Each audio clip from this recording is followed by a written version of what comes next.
like I said before, it's we're building a football team. It's a process. It's a process-driven culture. And as I mentioned earlier this week, we need to play complementary football, and we have to do it for 4 quarters. And it's crystal clear. It was crystal clear today. What we've been talking about and what we're striving for. In the first half, we played complementary football. We did offense, defense, and special teams. Guys playing hard. We had execution, and we were able to have success. Okay? In the second half, we did not do that. Okay, we weren't able to really do anything on offense. Defensively, we gave up plays, and then on special teams, we gave up a touchdown, which was a huge momentum play, and was a huge play in the game. And so, but like I told our players, when we went into this week and at the hotel before the game and in the locker room before the game, I told them, I said, listen, all we're asking you to do, all I want you to do is go out there and play as hard as you possibly can, be as physical as you possibly can, and trust your training and execute. And do it for 60 minutes, 4 quarters in the game. And play the next play and don't look at the scoreboard. That's what we're asking you to do, okay? And I felt like they played hard. But I told them, I said, but that's not a moral victory. It's not a moral victory, but it just goes to show you that, what we're capable of doing. And going into the game, I felt like we had a team that could win this game. At halftime, I felt like we had a team that could win the game. I felt good about our football team and about what we could do.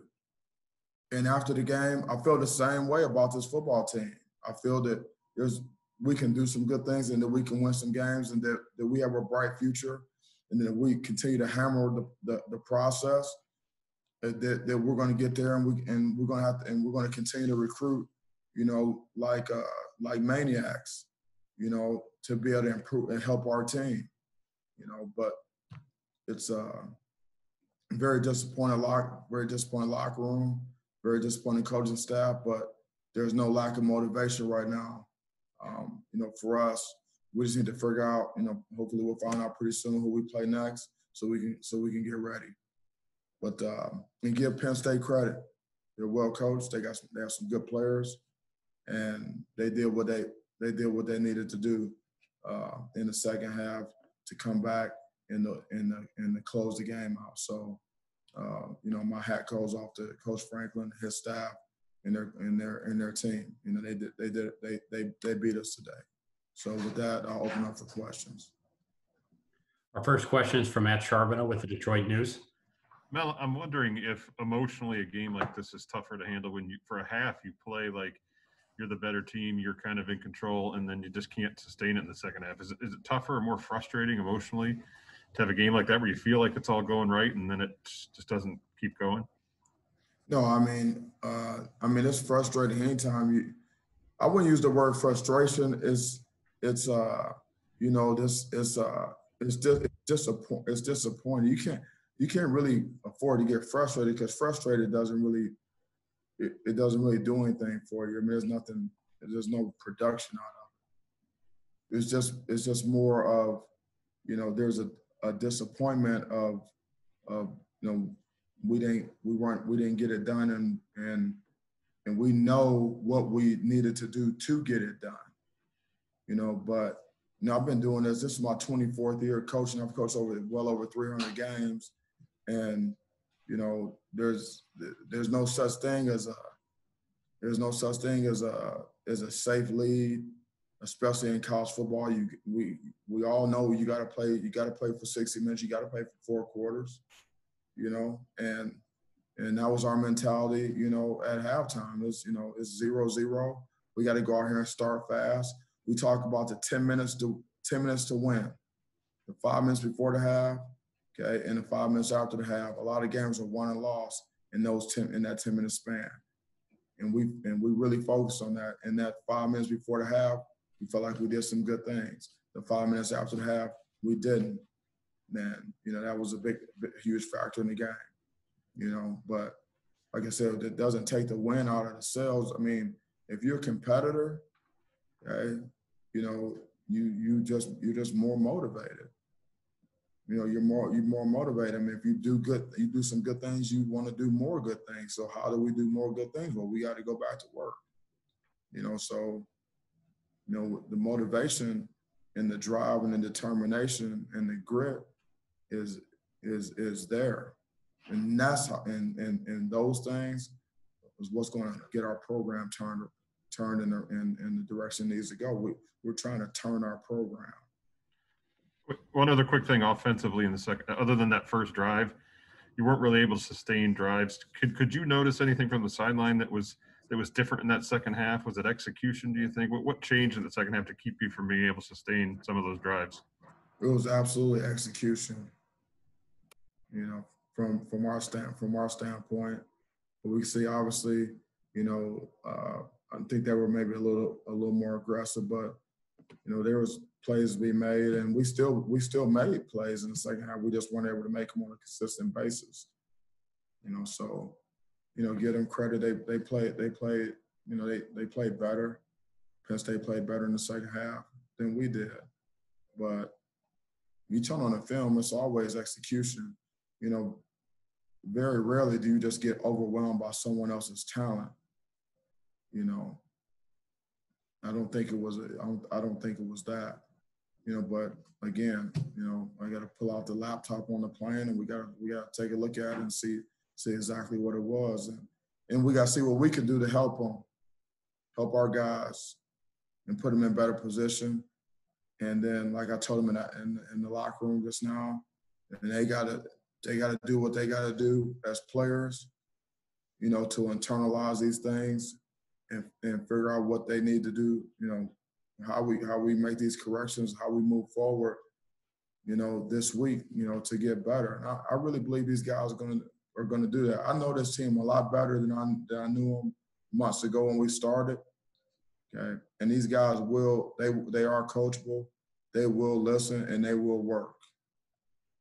They will work. They take coaching. Okay, and that's what we need, and we'll figure out a way to get it done. Our next question will go to Chris Solari with the Detroit Free Press. Mel, I know without having seen the tape yet, I wonder if you could assess Peyton's day, kind of the two-half performance there, and what his week was like, and what Rocky's status is at this point.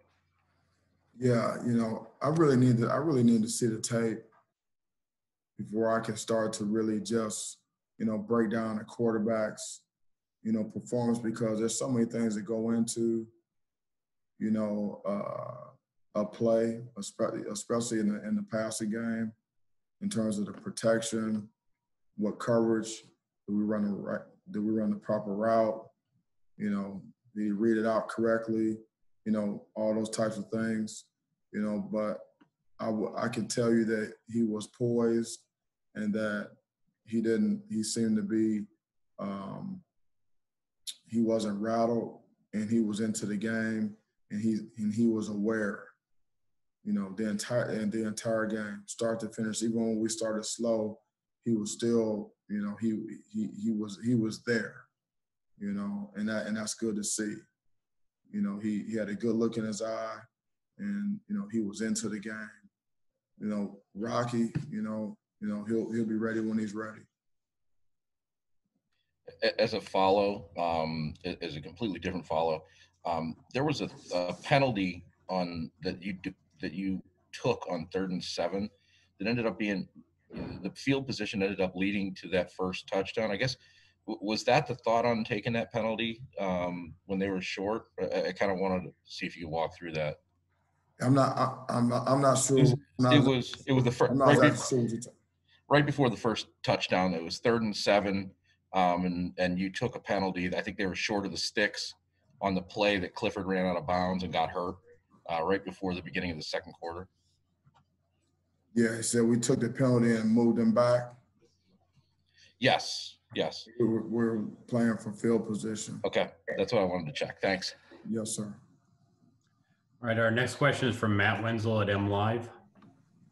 Hey Mel, we didn't see Jordan Simmons the last couple of weeks, and he comes back today, and I think that was the career high for him, and as far as total yards and yards per carry. What'd you see from him today in his ability? Because he looked like he was running the ball as good as he had all year. Yeah, well, he's got good burst through the hole and acceleration, and that's what we need. He's got really good quickness, and when you hand him the ball, and there's a hole there, he's gonna hit it. And especially when you play good teams, those holes aren't open very long. So you got to get there. You got to hit it. And runs with good power level. He drives his legs, and he's been good with ball. He's been good with ball security.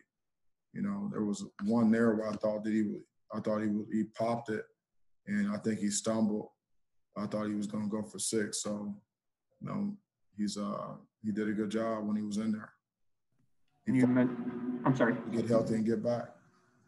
You mentioned, getting to know your opponent soon. When do you anticipate finding out who you play next week? What have you been told about where the game will be possibly? And how do you guys, or I guess, what are the next steps from there tomorrow? Yeah, I really haven't been told anything. I was just asking that, just now, and, I don't know. So, we'll find out when we find out. And once we find out, then,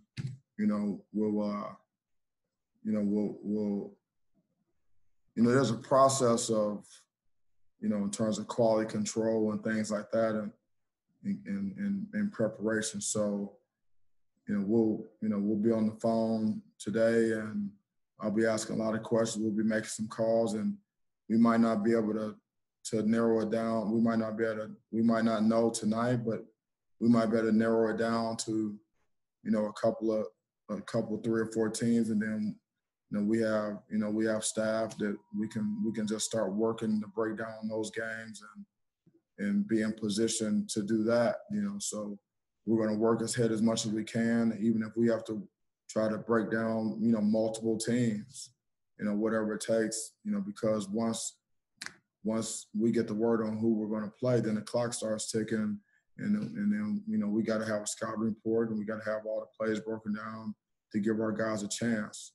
We got to find out what day we're going to play. We're going to have a short week, or we're going to have a normal week, So, I haven't been told anything, but it doesn't matter. It's going to, at some point, we'll get a date, we'll get a team, we'll get a date, and then we'll get ready to go.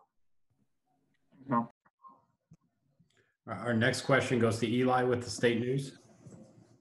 Hey, Mel, I wanted to ask about your wide receivers and kind of some of your skill positions on the offense. In the first half, they're able to make some plays.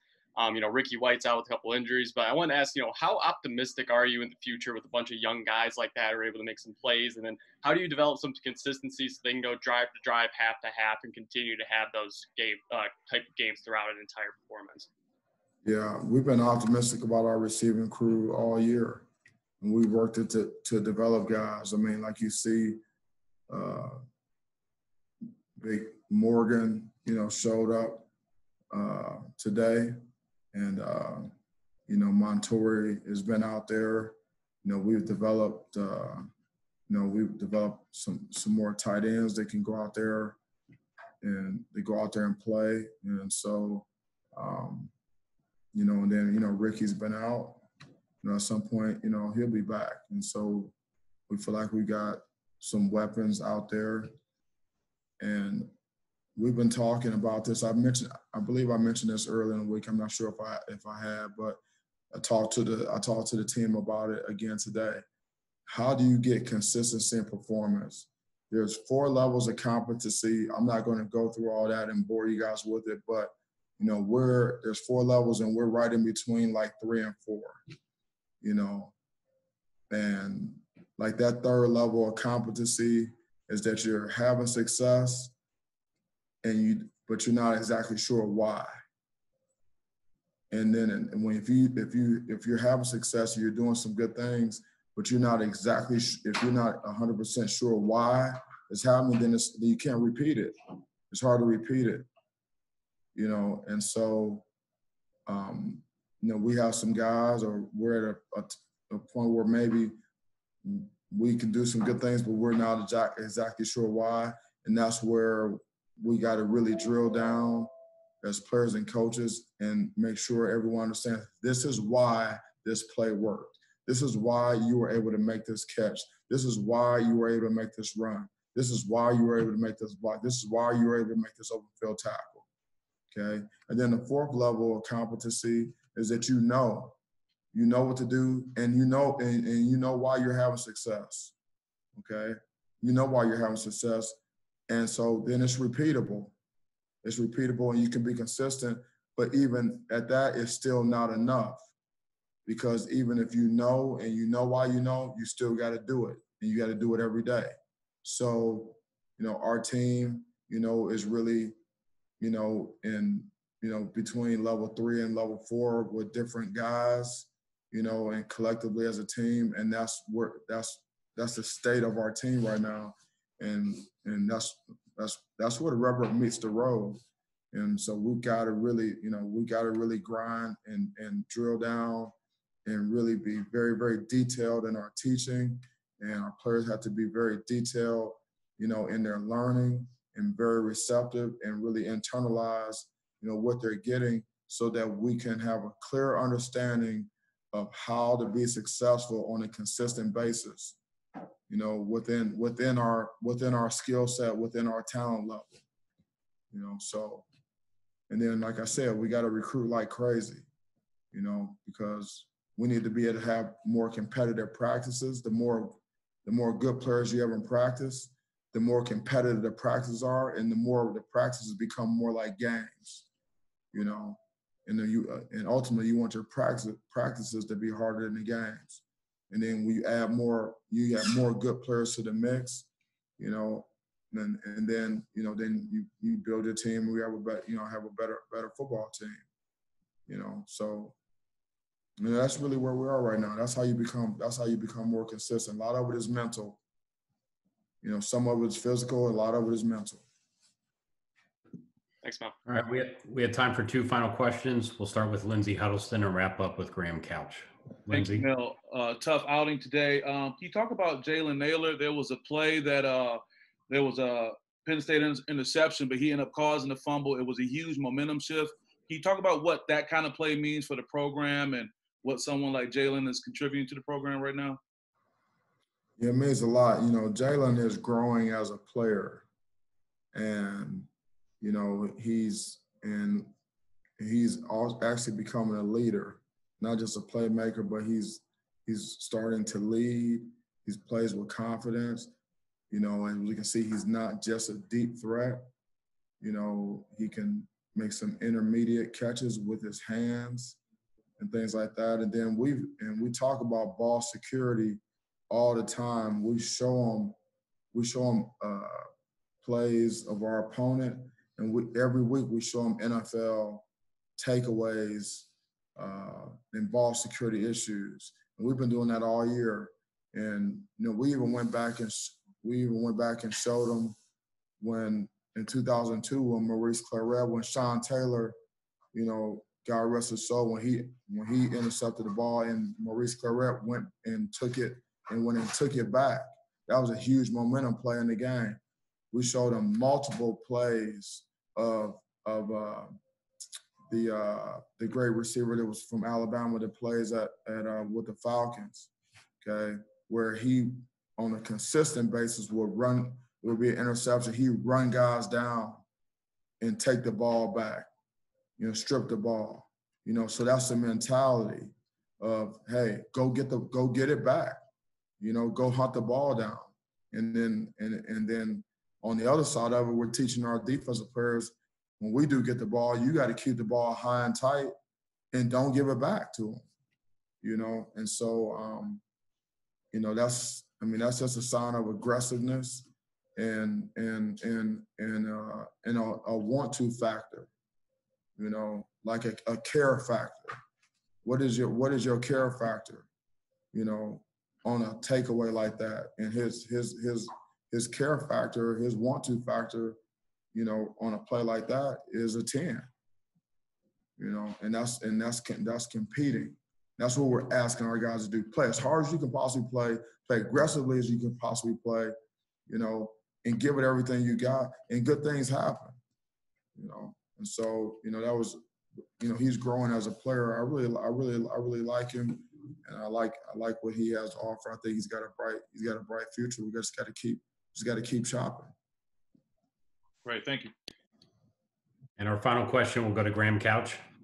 Hey, Mel, I want to stay on Jalen quickly there. You've obviously been a defensive coordinator a lot of places. Is he reaching the point as a receiver where defenses will have to game plan much more around him? And what does that do for the rest of the offense if that starts to happen?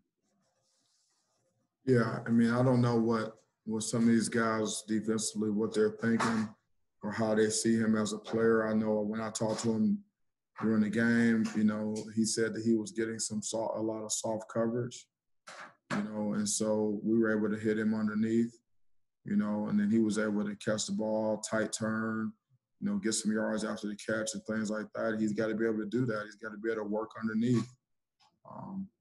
And then, we all know that, that he can run by people as well. So, maybe people are going to have to decide how they're going to have to play him. Depends on who they have to match up against him. If they got a first-round pick guy lined up over him, maybe they feel like they can handle him one-on-one, or they can play him however they want to play him. If they don't, they may feel like they have to do something else. It depends on who else we got on the field with them as well. I want to ask you also quickly about Peyton and what you were thinking with that offense as it was rolling there in the late first, second quarter.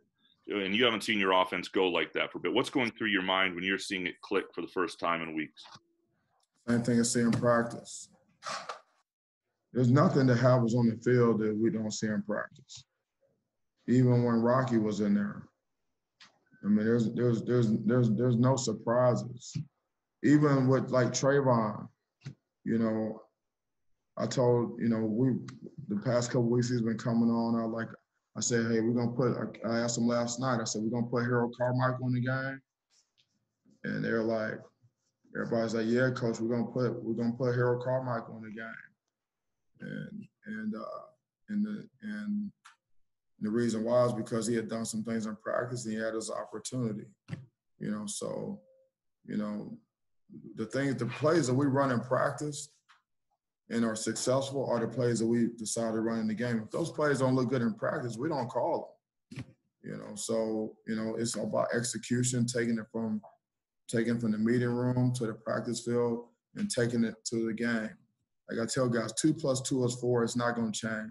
So if we got competitive practices and they're giving us the same looks in practice in the games that they're giving us in practice, then why should it change? Play. Have you seen those sort of things in practice from Peyton before this past week, like earlier in the season? That sort of stretch of play and rhythm? Yeah, he's improved and he's done some good things, and like we had a competition for the spot, and he's continued to get better and he's a competitor, and so I wasn't surprised by anything that I saw out of him today. It's he can do some good things. Each one of our quarterbacks, and I told those guys that early in the year, like during camp. We have 4 guys on scholarship with Theo and Noah Kim. I say each one of you guys have some redeeming qualities. And that's why you got here to Michigan State, and that's why you're on scholarship. So it's just a matter of developing and then competing, and getting better. And then, we'll see where that goes. And I told them we need everyone, and so they all compete, they all want to play. You can only play one guy at a time. But to Peyton's credit, he's continued to work hard, to get to the point where he can go into the game and he can execute. And he got into a game earlier this year, you know, and did a couple things that were decent. And I thought that he's progressed since then. He's developed since then. And Theo was the next man up today, you know. And then Noah was behind him. So guys have to continue to take coaching, practice, compete, get better. Because you never know when your opportunity is going to come. When your opportunity comes, then you want to be ready. You want to be ready to come through and get the job done. Now we didn't win today. Okay, we didn't win today. So you know there are some bright spots, but as a football team, we didn't get it done. So it wasn't good enough in any offense, defense, or special teams. It was just not good enough. Period. You know, so we all need to get better. All right, Coach. That's all the questions we have for you today. Thanks for your time. Yeah, thank you. Thanks for showing up. I appreciate you guys' questions. I appreciate your interest. Getting our message out to our fans, and we'll figure out who we're gonna play. We'll get back to work. Thank you so much. Go Green.